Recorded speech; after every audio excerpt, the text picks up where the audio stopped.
Hola, good morning everyone. Welcome to BStalk.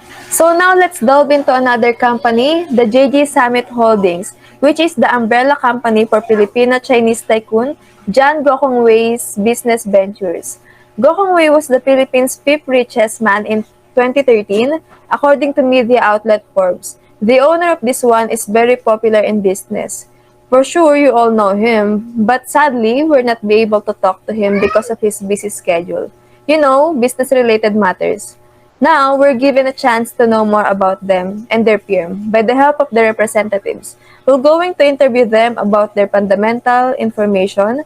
For the JGS representatives, you may now tell us all about your company's management, marketing, and the subsidiaries. The floor is now yours.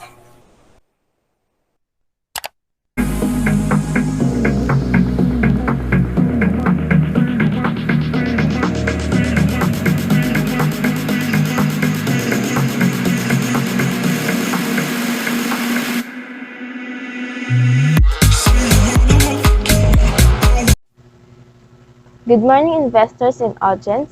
We are here on behalf of our chairman, James Elgo, to discuss our company's fundamental information. So before I begin, let me provide a brief history of JG Summit Holdings Incorporated. So it all began in 1957 when Universal Corn Products Incorporated was founded to run a cornstarch plant in Pasig. Since then, JG Summit has pioneered breakthroughs, expanded its business, and remained at the forefront of the country's rise to development. It also aided individuals who aspired to a better life. The entrepreneur who invested in agribusiness and the production of feeds and prime food commodities. The visionary who channeled resources and expanded into financial services, textile, and property, all of which are the backbones of a growing economy. The captain of industry who invested in power, telecommunications, petrochemicals, cement and air transportations, all of which are required for industrialization, and the innovator who continually provides value and fun in stacking, and the new regional multinational who has embraced the challenge of global competitiveness with zeal.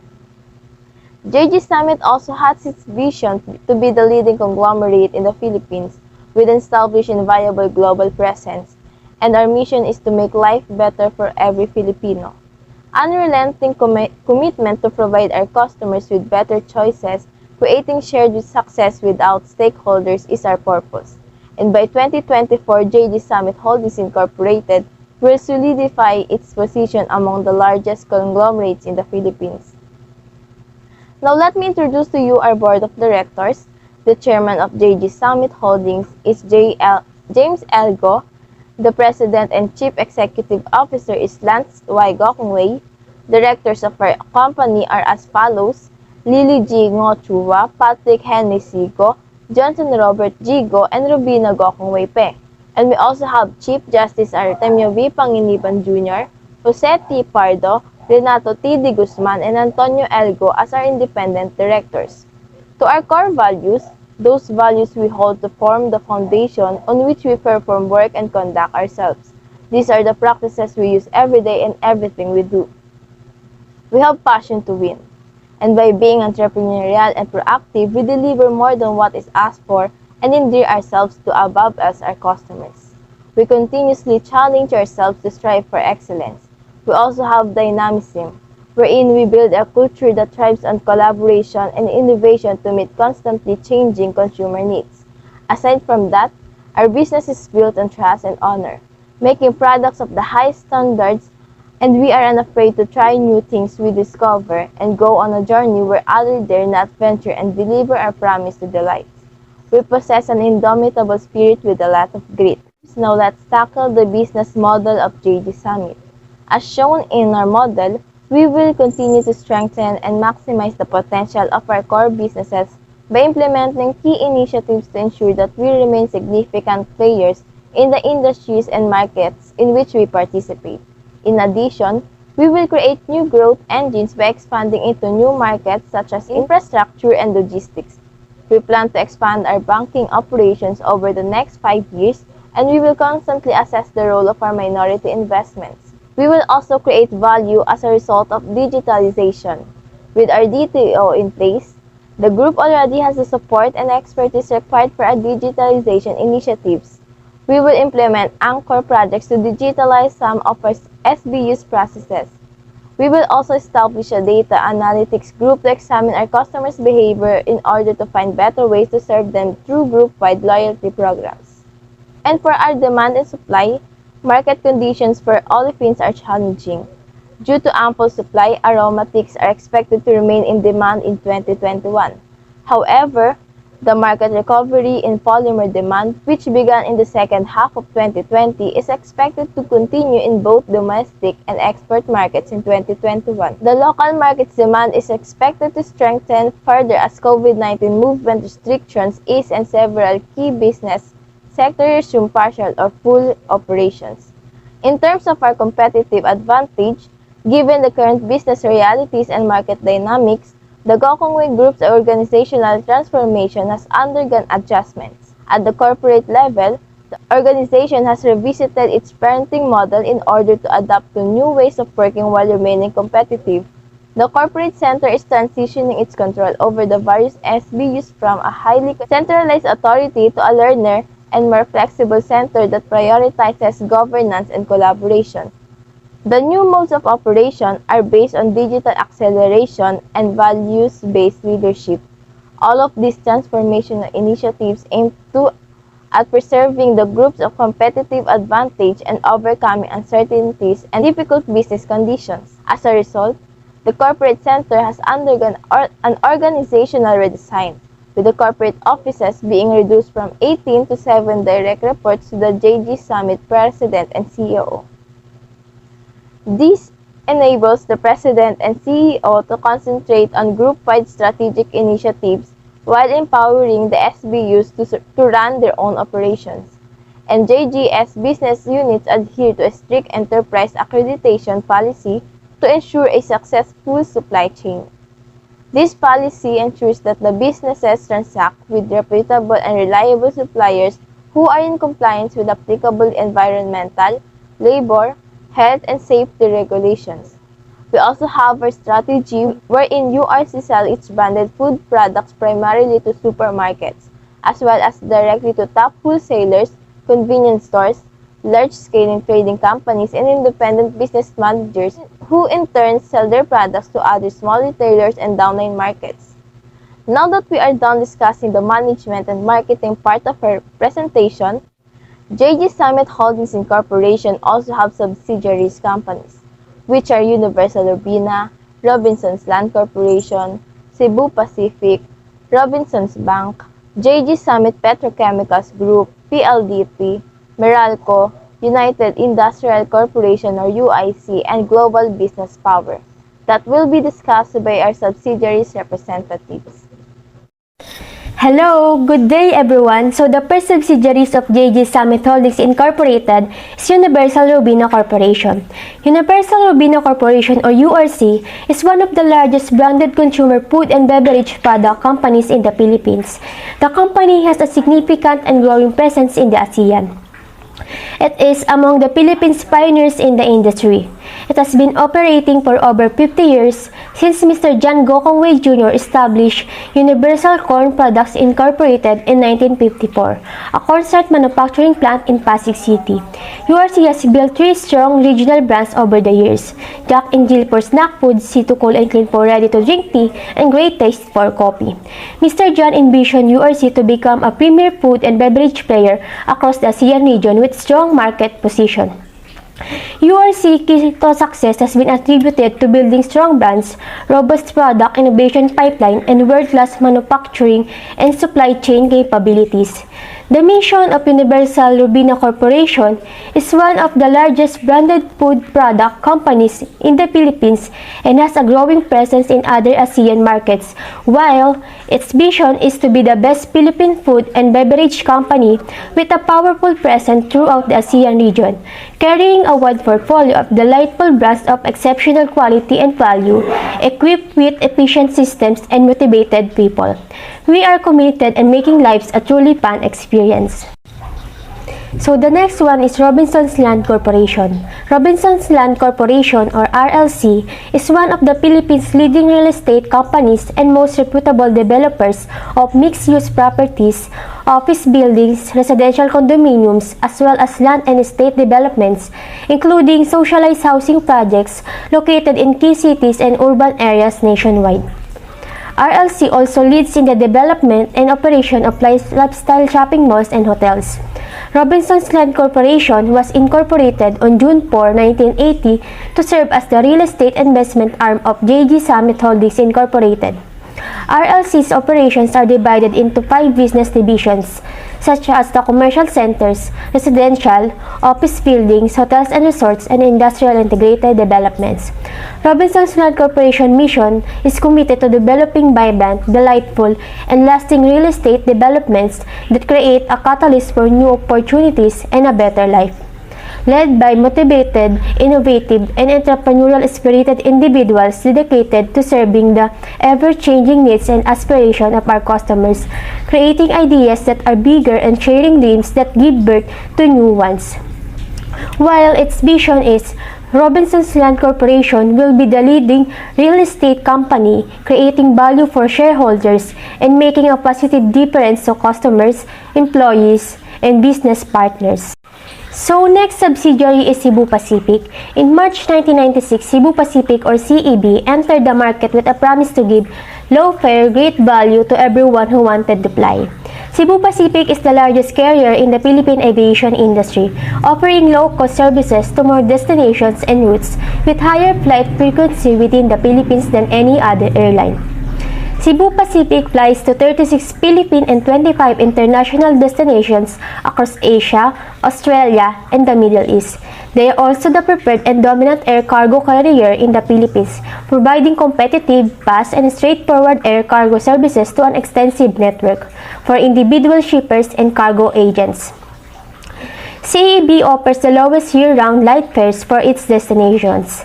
CEB remains to be the pioneer in creative pricing strategies as it managed to offer the lowest fare in every route it operates. Cebu Pacific is not just the leader in low fares but also in innovation and creativity. CEB is the first local airline to introduce e-ticketing, prepaid excess baggage, and seat selection in the Philippines. Guests have also learned to anticipate a uniquely upbeat flying experience with CEB, as this is the only domestic carrier that offers fun in the skies with its game on board, popularly known as Fun Flights, together with the entertaining in-flight magazine Smile. CEB also partnered with various destination hotels, car rental services, travel insurance, and entertainment ticketing service to provide its guests with a more convenient travel experience. On-time performance and schedule reliability and a smooth, comfortable flight are just some of the things that the air traveling public has come to expect from Cebu Pacific. Their mission is "It's time everyone flies." Cebu Pacific brings people together through safe, affordable, reliable, and fun-filled air travel. Their vision is Cebu Pacific, the most successful low-cost carrier in the world. Hi, good day everyone. I am Charmaine Valiser and I am the representative of the 3 subsidiaries company of JG Summit Holdings Incorporation. So the Robinson Banks, JG Summit Petrochemicals, and the PLDT Incorporation. So first, let's talk about the Robinson Bank. So the Robinson Bank is 60% owned by JG Summit Group of Company that was established in November 1997 to further broaden JG Summit's financial reach. So it's also one of the fastest growing commercial banks in the Philippines in terms of capitalization and asset size. So it has always been among the prime choices in the banking industry due to its stability and affiliation with one of the country's leading conglomerates, JG Summit Holdings Incorporation. And it always been an attractive alternate in the banking industry as it moves forward and transform into a stronger entity which more capable to meet the demands of the commercial banking market. So our bank delivers hallmark value and convenience to its customers through innovative products and services. So mission of the company is to be a better everyday committed to the customers, employees, owners, and community, And as for the vision of the bank is to be the bank of choice driven to fulfill your changing needs. So the bank has 5 core values: the excellence, leadership, teamwork, integrity, and change. So it is now positioned not only to be more responsive in meeting the banking requirements of its retail customers and business partners, but also to fully serve the general banking public via its wide array of products and services such as deposits, loans, trust and treasury, and more.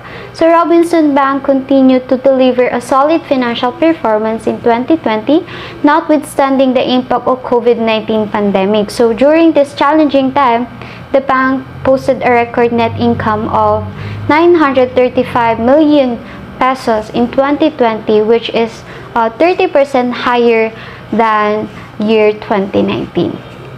So next is the JG Summit Petrochemicals Group. So JG Summit is a pioneer in the petrochemical industry in the Philippines. So having 2 wholly owned petrochemical investment in its fully integrated manufacturing complex in Batangas City. So these subsidiaries are JG Summit Petrochemical Corporation and the JG Summit Olefins Corporation are collectively known as the JG Summit Petrochemicals Group. So it implemented information management system for data reliability, process control system for plant operation, automation of workflows, and digital infrastructure and application development for business continuity. So the mission of the JG Summit Petrochemical Group is to deliver sustainable value to the stakeholders, customers, and the community. They will ensure a safety operation and efficient manner as they are environmentally responsible in all aspects. So the vision of the group is to be the market-leading preferred supplier of innovative world-class petrochemical products and solutions of the Philippines. So the group has 3 core values: the entrepreneurial mindset, integrity, and the stewardship. Next po. And the PLDT Incorporation. So PLDT Incorporation is formerly known as the Philippine Long Distance Telephone Company.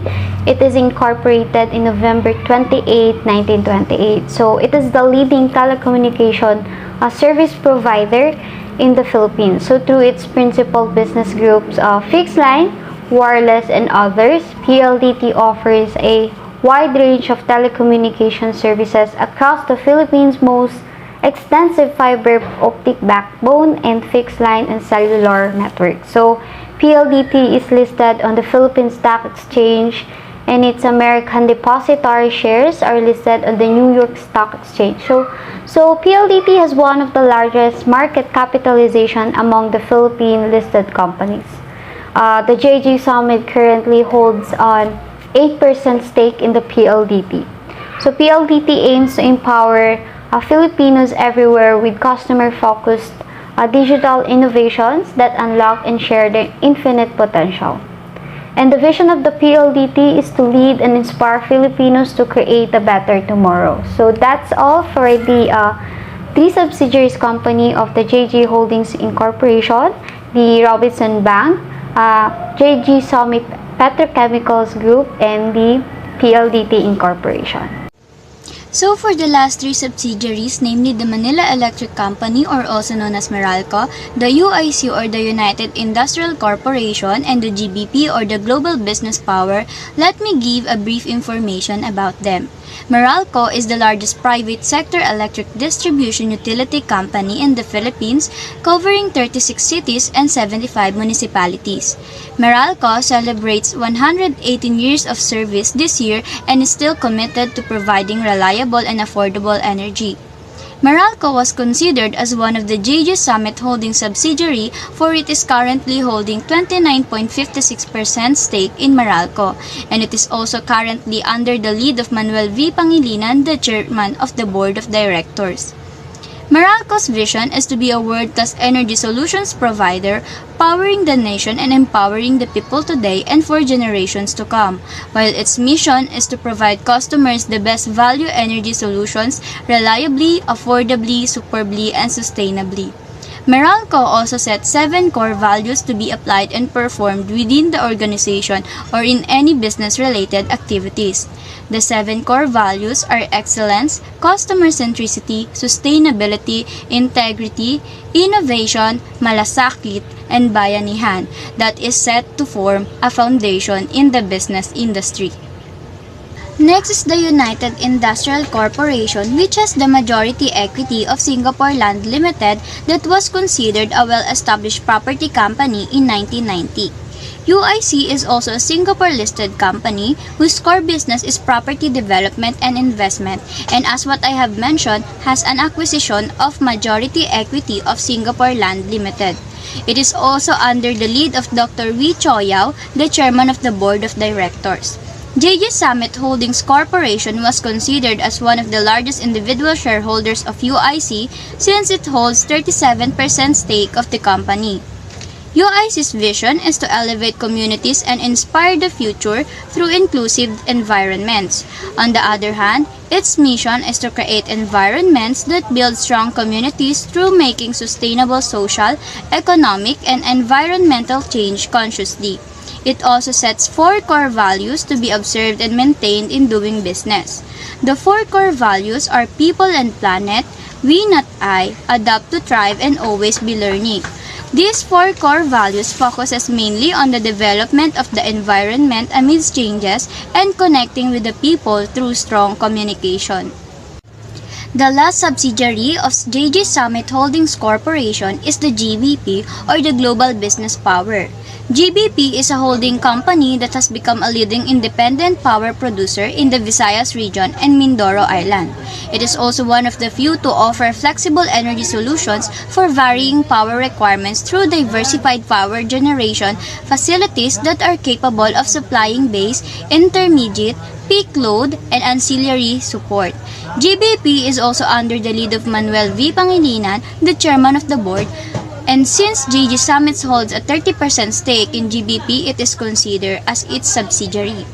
GBP's vision by 2030 is to be the foremost provider of sustainable energy solutions utilizing diversified sources and innovative technologies in the pursuit of enlightening lives and empowering progress, while its mission is to raise the quality of life of Filipinos and fuel the economic development of the nation by providing efficient and competitive energy services through investment in people and innovative technologies.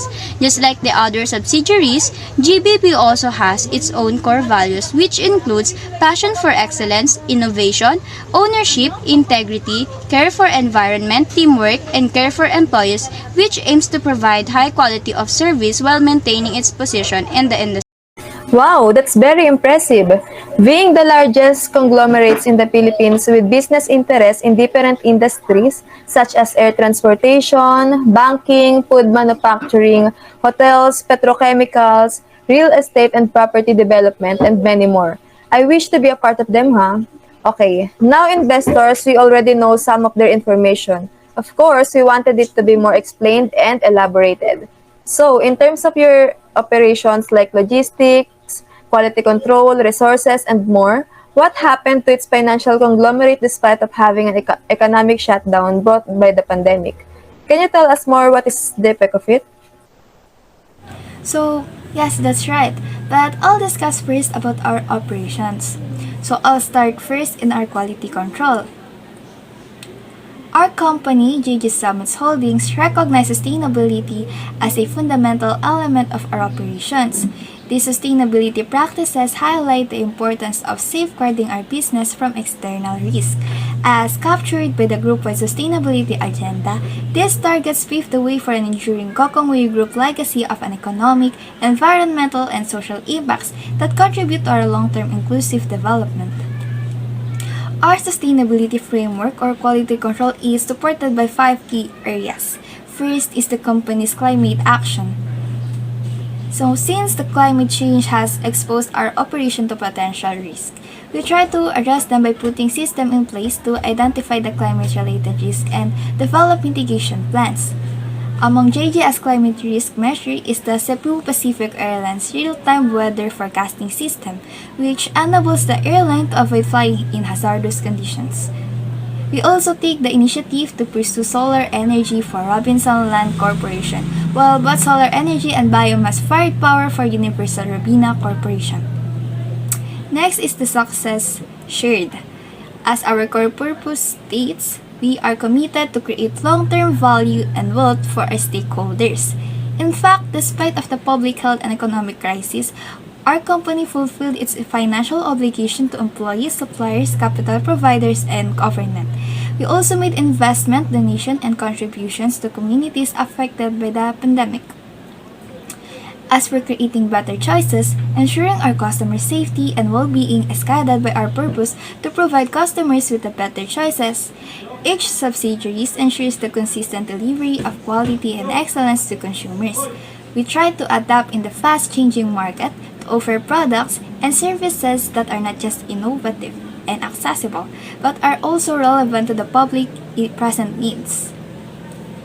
To ensure our resource efficiency, we create more value using fewer resources to decrease the environmental impact and generate significant cost savings. For JG as employee and people, we recognize the value of hiring diverse people to promote inclusivity and foster innovation because it's our priority to accelerate gender equality and inclusion throughout the company. Additionally, despite of the economic implication of the pandemic, the company hired 3,173 new employees last 2020. So, now let's move forward in the discussion of the JG Summit technology and capabilities. The pandemic had disrupted many businesses, but we considered it as a challenge to innovate and improve our customer product and services. Our Digital Transformation Office develops the digital fluency and competency across the conglomerate. During 2020, the DTO's Launchbox program had produced 2 batches of digital products where participants learned to apply digital framework in real-life projects. The first season of Launchbox was all about the process of developing digital products. We started on discovering the customer's problem which needs to be addressed and the way to value creation by delivering desired outcomes. The first batch of Launchbox graduates produced the Robinsons Bank Quick R feature for contactless fund transfer transaction using QR technology, the Robinsons Land My RLC Homeowners Portal, which streamlined communication and processes between RLC condominium residents and their building administration offices. The URC Global Experts Division Order Management System or OMS, which address external experts clients concerned with placing orders manually, and the Global Expert Product Availability Dashboard or GXPAD for internal URC users to have a single source of truth for status of clients' orders. The second batch focuses on growth hacking or a technique that combines elements of marketing, data, and technology in order to grow the user base or gain new customers.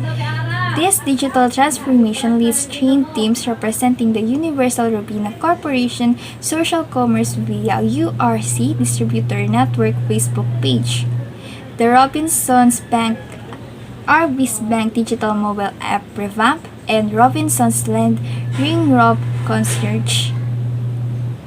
So now let's move on to another slide.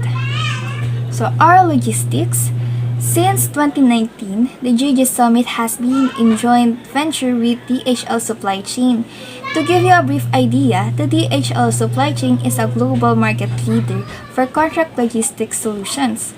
The DHL Summit Solution INC or DSSI is the joint venture partnership that allows us to provide best-in-class distribution services with an initial focus on delivering world-class domestic transport operations.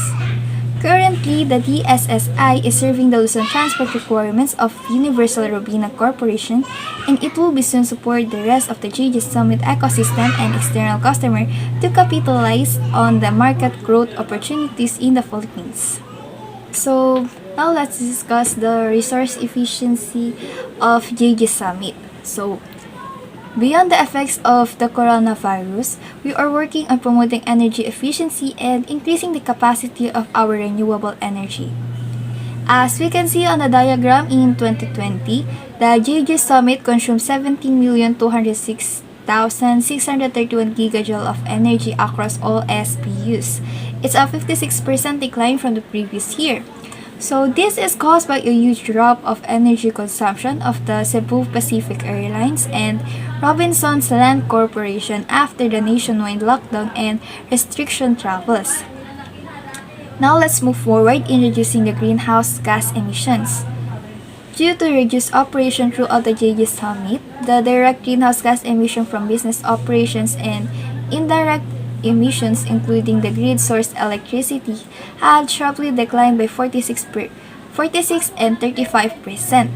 The group-wide gas emission intensity compared to the company's gas has marked a significant drop from 9.1 tons of carbon dioxide in 2019 to 7.4 tons in 2020. So next is the improvement of our resource efficiency. Creating more value using fewer resources reduces our environmental impact, and it also generates significant cost savings for the company. In line with this, the Robinson's Land Corporation seeks greater efficiency by reducing material intensity, which is the amount of materials needed to produce 1 square meter of space. As the diagram shows, the digitization initiatives in our banks, processes, products, and services help save a total of 17,338 kilograms of paper resources in 2020. It's a quadruple the amount of paper saved in 2019. As for reducing our water footprint, the business units include the use of rainwater collection systems and wastewater treatment and recycling. Aside from the groundwater wells, the business utilized alternative water sources such as seawater desalination, processes that utilize recycled water, eliminated water wastage, optimized water-intensive cleaning activities, and reduced frequent changeover resulted in a significant improvement to JG Summit's overall water usage. Good day to everyone. I'm Rosal Nunez, one of the representatives of JG Summit Holdings Incorporated that will present you the financial results of the business. First and foremost, I would like to present you our technical chart. Here, you can see our 10-year stock chart from December 2010 to February 2021. This is the technical chart of JG Summit Holdings Incorporated. JG Summit started in 1957, but for the initial public offering, it was dated on August 9, 1993. And the IPO price is 4.40 pesos. And the lowest price since IPO is 26.667, dated on March 9, 2020. As for the highest price, it is 95.250 pesos, dated on January 3, 2020 since IPO date. The accompanying financial statements provide comparative information for the year 2019 and 2020. This is the comparative financial statements of JG Summit Holdings. This comparative financial statement is from Statement of Financial Position. There are increase in current assets, non-current assets, current liabilities, and non-current liabilities. So we recorded an increase in both total assets and total liabilities, while there is a decrease in shareholders' equity. This comparative financial statement, on the other hand, is from Statement of Comprehensive Income. There are decrease on sales revenue, gross income, operating income, income taxes, but an increase in operating expenses resulting in decrease in net income.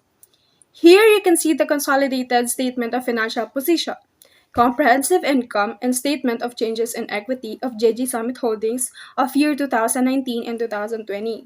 The consolidated financial statements of the group are presented in Philippine peso, the financial currency of the parent company. All values are rounded to the nearest peso, except when otherwise stated. For our financial ratios, I will present you first our liquidity ratio. There are increase in current ratio, quick ratio, and cash ratio. The company does not expect any liquidity problems. As for our efficiency ratio, there are decreases in inventory turnover, receivables turnover, fixed assets turnover, and total assets turnover, but there is an increase in average age of inventory and average collection period of the company. As for our stability and profitability ratios, there are decreases in our profitability ratios, which includes net profit margin, earnings per share, return on equity, and return on assets. But there are increase in our stability ratios, which includes debt ratio and debt to equity ratio. As for our last financial ratio, this is our market ratios. There is decrease in price to earnings per share, but there is also an increase in market to book value ratio. As you can see, there are increases and decreases in the financial statements, which I will call as normal as we are suffering from a pandemic. After presenting you our financial statements, I want you to remember the purpose and ambition of the business. JG Summit Holdings Incorporation has an unrelenting commitment to provide our customers with better choices, creating shared success with our stakeholders, and its ambition was by 2024, JG Summit Holdings Incorporated will solidify its position among the largest conglomerates in the Philippines. All companies are affected and have suffered because of the pandemic, and our company is one of those, but still surviving and will continue on thriving. One of the reasons why you should trust and invest in the company. You know, the effect of pandemic is so inevitable. The most affected here is all the businesses that brings big impact to our economy.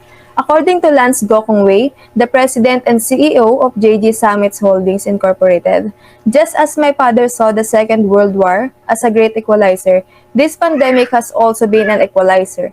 The virus has subjected the whole world to a grave health risk that has massively disrupted our lives, like cause of loss of jobs, incomes, and some doing the cost-cutting strategies, and worst is forced close of some of the businesses.